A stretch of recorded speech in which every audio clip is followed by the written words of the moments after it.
Hello, my name is Stephen Lulich. I'm with Lulich Attorneys, and this is the Lulich Corner. And today we have with us newly elected Mayor of Sebastian, Fred Jones. Hi, Fred. How are you, Steve? Good. How are you today? I'm doing well. Good. Good to see you. Good. I know you were vice mayor, and now you're mayor. But give us a little bit more information about who you are, the man. Right. Okay. Well, if some people may not know, but my name is Fred Jones. I recently, a couple years ago, I retired from the Highway Patrol after more than 30 years. Prior to that, I was in the United States Marines. So once a Marine, always a Marine. So where were you in the Highway Patrol? I was stationed right here on the Treasure Coast my entire career. Really? Yes, sir. Hey, maybe you stopped me a few years ago. Probably did, because I stopped a lot of people in my early years. So. Yeah, but it was great. You know, over the years being here, I turned down promotions because I would have had to go to other places in the state. And I love this community where I've lived my whole time since I've been here in Sebastian. I originally came from Miami. Good. So I love it here, and we stayed our entire up until today. You know, like I said, I turned down promotions because I would have had to move. I was raising a family at the time, so I wanted to keep this nice community and great schools that we had here. So I ended up staying, but later I ended up getting promoted a couple of times. So right here on the Treasure Coast. And that's interesting because every now and then I see sometimes you post on the internet beautiful pictures of the Indian River. Do you have a special affinity towards the river? I mean, how do you feel about the river and the lagoon? No, I mean, the lagoon is like everything to me. It's beautiful that people get to come here and you can walk up and down our riverfront and you can see things unlike other places in the state. I'm not going to name it where you can't see the river. And this is what makes Sebastian beautiful. And I'm very passionate about that. You know, like a couple of my, one of my priorities is the protection of the lagoon. And that will remain at the protection of our lagoon. Of course, septic to sewer conversions along the riverfront and throughout the city at some point. But so I understand nutrients, right, are an issue with the lagoon. How does that play into to how to keep our lagoon safe? Yeah, no, what we've done here in the city of Sebastian, which is unique, is that we've installed baffle boxes along Indian River Drive. And those baffle boxes, they filter out those nutrients, phosphates and all of that stuff. So those baffle boxes, what happened is the water runs into them. It is filtered. There's filters in there, and those filters are taken out. I think it's quarterly or something, or every 2 or 3 months, and cleaned. If they need to be replaced, then they're replaced. But those are some of the things that we here in Sebastian are doing to protect our lagoon. And that's interesting. So, like, for instance, up in Brevard County, I understand that they are importing oysters, okay, because oysters is one of the natural filters, okay, and it's helping them to get rid of the pollution in the river up there. Do you think maybe one day we can see that in Indian River County, Sebastian? Yeah, we have, you know, oyster Nicolette and some of the other ones. Those filter feeders are very important.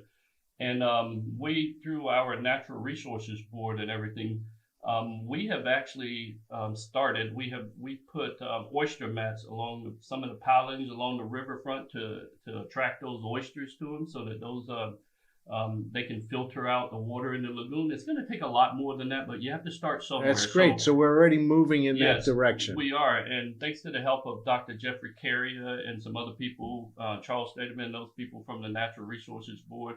And a year after we installed our first batch, we went out into the water, pulled one off to sea, and it was amazing the biodiversity that were attached to those. And nice. All different kind of things that they know the technical name for. I don't know, but I know that they are working. So well, it sounds like we have somebody who's going to promote the health of the river in you. Yeah, absolutely. Great, yeah. Great. So let's just talk about the city itself, okay? Some of our viewers might not know about the city and its past. So, do you know when Sebastian became a city? Yes, it became a city, I think it was December the 8th of 1924. So we are now in the process of putting together, we have a centennial committee that has already started. So the beginning of of 24, January 8th, we're going to be starting a year-long celebration for our centennial. Well, that'll be something to look forward to. How nice. We're actually getting close to just a year before that, right? Yes, we are. We're towards the end of the year here. Yeah. You know, it's interesting because I've been here 37 years, 37 plus years, and I remember when the mayor, and you're the mayor now, but the mayor was the main guy. Okay, there was no city manager. Okay, No. and everything was controlled by the mayor and the city council at that time. Now you have, it's grown, of course, and you have managers and a lot of city staff that the council and you as the mayor vote on. But interestingly, just a little story, just an aside, okay, because sometimes you have to have some fun. All right, so I was sitting and talking, and they wanted to change from the mayoral part of government to the city manager form of government back in the day.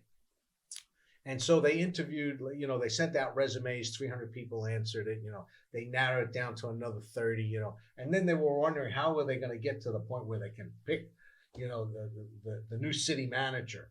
Okay. And so they figured, okay, let's narrow it down to 3 people. They finally did. They got an architect, an engineer, and an attorney that they were interviewing. So they says, well, how do we make a determination between the 3?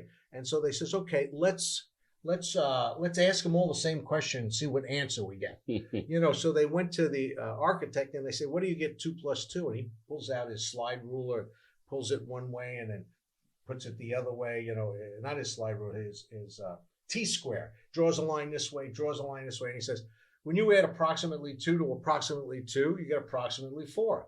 He says, okay. So they went to the engineer, you know, and they says, you know, what do you get when you add 2 plus 4? So the engineer got out his digital ruler, you know, and he went, oh, you add the exact digital number 2 to the exact digital number 2, you get the exact digital number 4.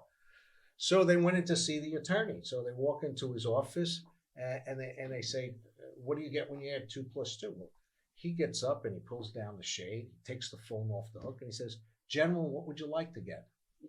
So anyhow, that's just a little bit on me. Yeah, absolutely. So what people may not realize is that, know about our city, is that in 1924, when we were incorporated, we were a part of St. Lucie County at the time.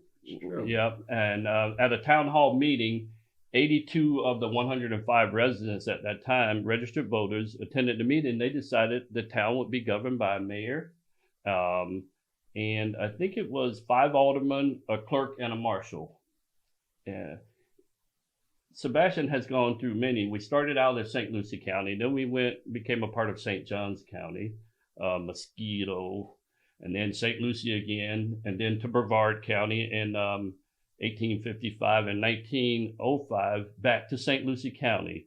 And finally, we're in Indian River County as of in 1925. And that's interesting. As an attorney, we do a lot of real estate closings, and we have to search titles to deeds. Mm-hmm. And you will see in the deed descriptions, and some of them, not Indian River County, but it's St. Lucie County. Okay, Oh, so really? our deeds even go, the older deeds go back to describing the property as in St. Lucie County. Wow, yeah, because we were a part of that. So yeah. Absolutely. So we've been through a lot of transitions. Yes, we have.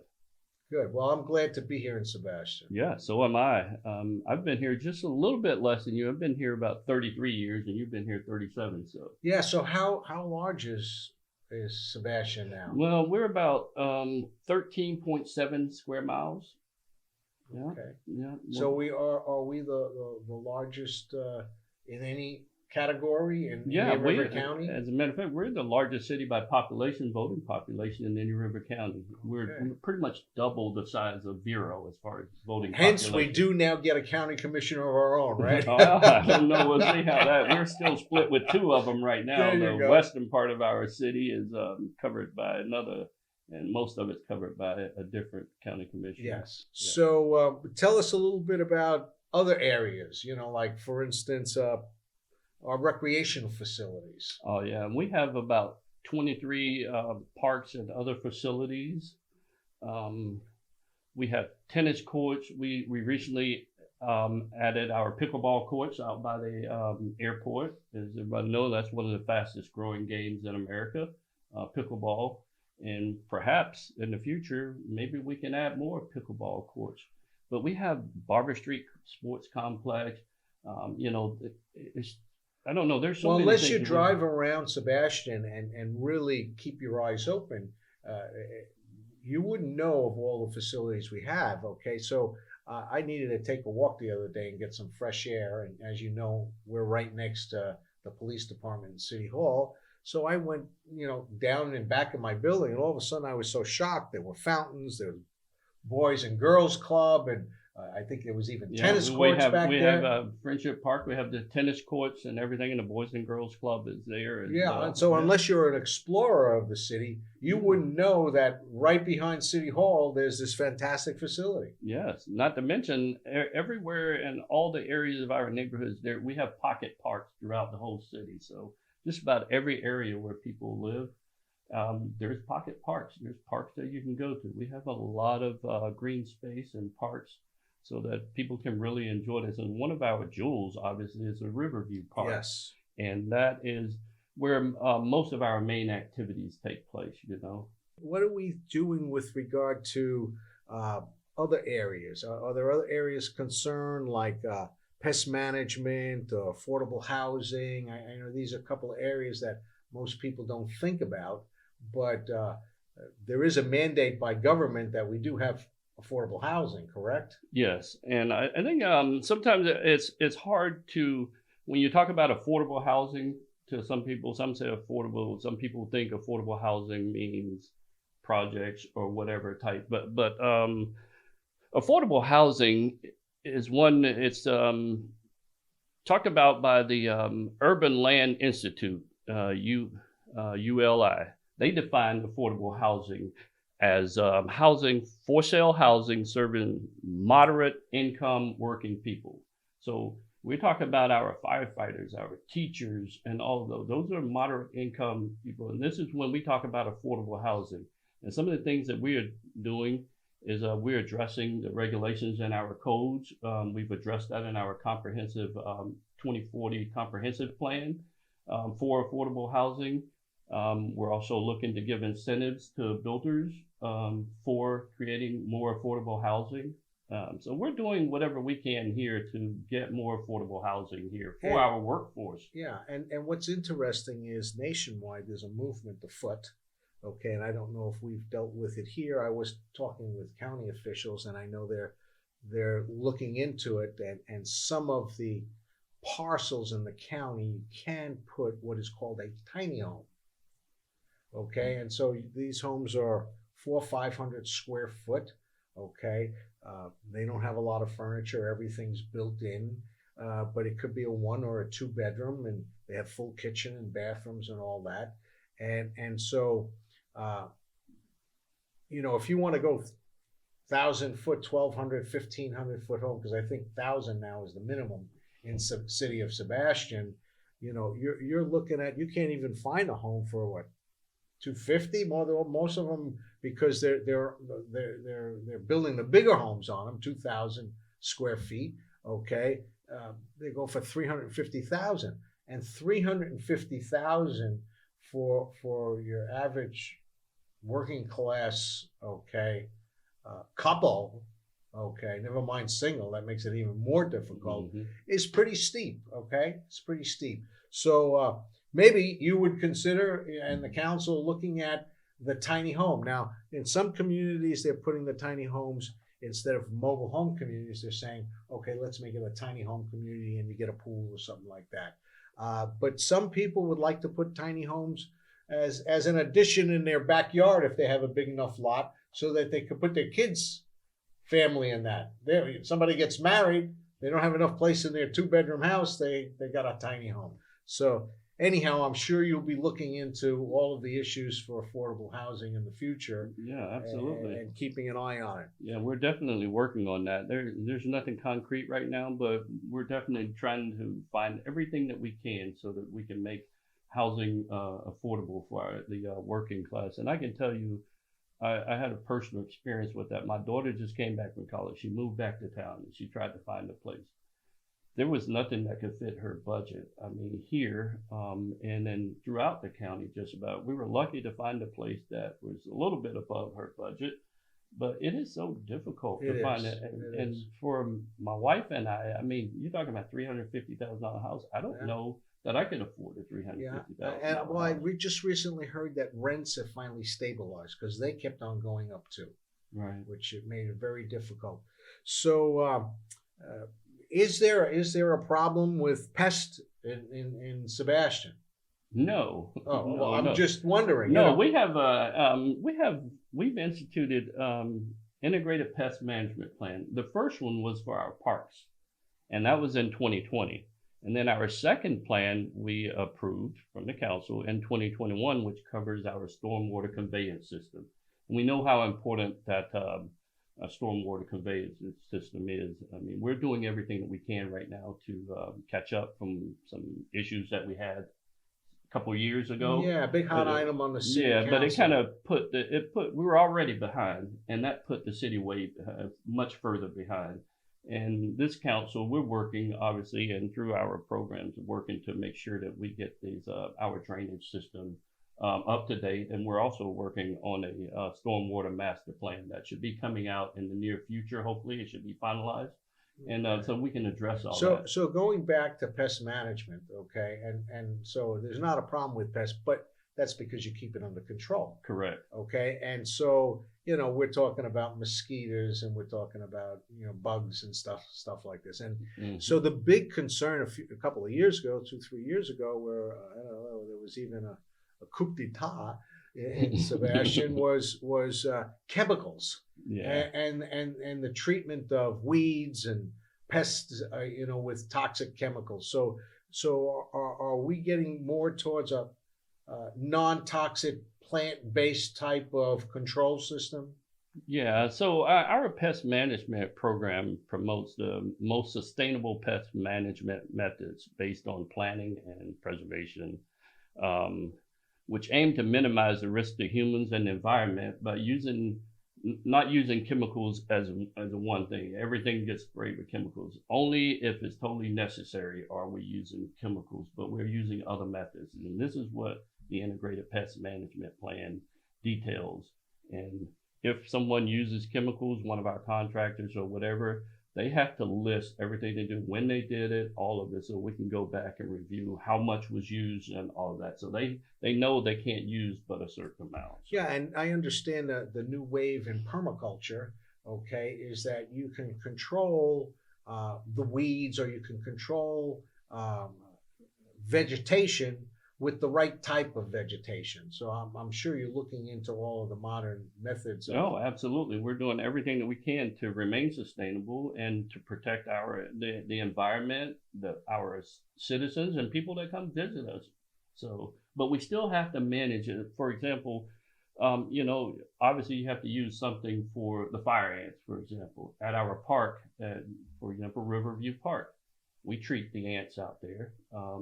But if we didn't, imagine what would happen if people walking in that park or somebody. That's interesting. I got bit last Thanksgiving a year ago by about 100 fire ants, and I ended up getting intravenous. Wow. It was severe, because if they attack you, your new residents here in Sebastian, watch out for those nasty little red ants. But, so anyhow, you've been giving us a lot of information. Is there anything that you have not talked about that you would see as a priority for the city council in Sebastian? No, I just like to let everybody know that our council now, we all work together. We have our disagreements, but they're cordial, and we do it with civility. And that we are working for a better and stronger Sebastian, because what I'm looking for is for Sebastian to remain sustainable far into the future for our grandkids, great grandkids. So of course, I am all about doing everything that I can to protect Sebastian now and into the future. So the decisions that we make, when I look at some of the decisions that we make, I look at what this is going to look like 10 years down the road, this decision that I made. I may not be on the council 10 years down the road, but I want to make sure that it is sustainable. And that somebody doesn't have to, other council or our residents suffer as a result of a bad decision. Now, am I going to always make the right decision? Are we all going to make on the council? No, there's always going to be some things that people don't like that we say, but if people that's right. Life is a work in progress. right, yeah. So, people, if people agree with me all the time, I don't like that. People, You'd start arguing with yourself, right? right, but I don't want somebody to agree with everything that I do, because you have to have that dialogue, and I want to be myself personally. I am approachable because I'm at just about every event that happens in this city. I'm out there in the public. So if people want to speak to me, I prefer to talk to people about issues in person. I don't like to email them to talk about things or do social media to talk about any issues with the city. I prefer to see people face to face so that they can see me, see my reactions. I can see them, and I'm more comfortable with that, talking to people. I'm very happy you came in today to have a face-to-face talk. Yeah, absolutely. That's great. Yeah.